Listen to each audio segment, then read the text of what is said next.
Rencontre avec le couple Zeytinoglu. Après le documentaire filmé en Turquie lors de leur voyage de noces et intitulé Le fils du marchand d'olives, ils préparent un nouveau documentaire pour comprendre comment le génocide des Arméniens a rendu possible la Shoah.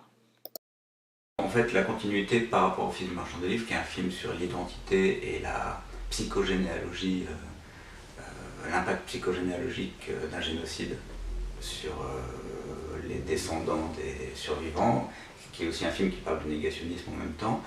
Là, je voulais faire un film sur l'impact psychogénéalogique sur les Européens de la Shoah.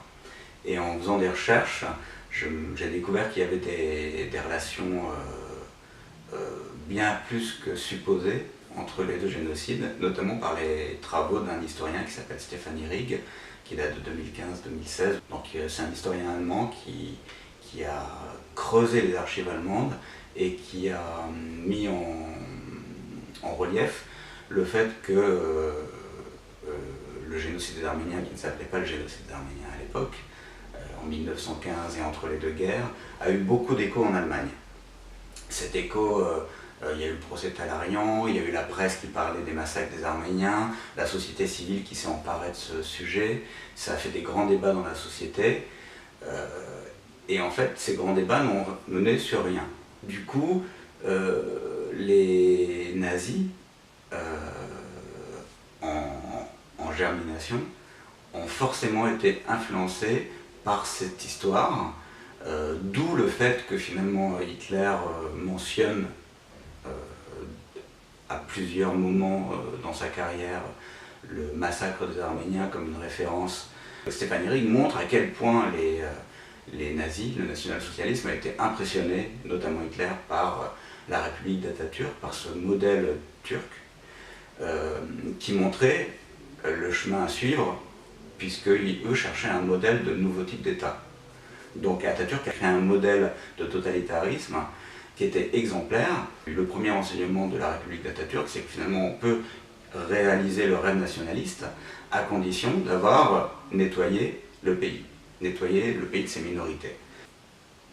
Je ne veux pas démontrer qu'il y a un lien entre ces deux génocides, mais il y a une évolution, il y a une volonté évidente de l'Allemagne, de certains nazis en tout cas, de faire mieux que la Turquie, de s'inspirer de la Turquie, mais en faisant mieux, pour créer un Reich qui durera 1000 ans.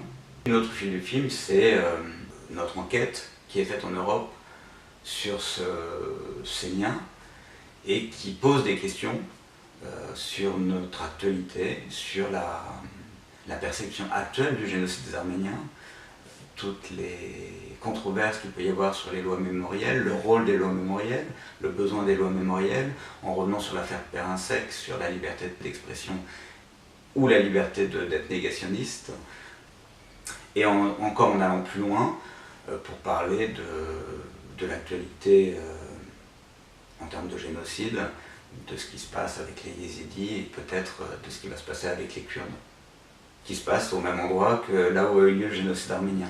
Et l'Europe semble avoir la même attitude que lors du génocide des Arméniens. C'est-à-dire, je regarde de loin.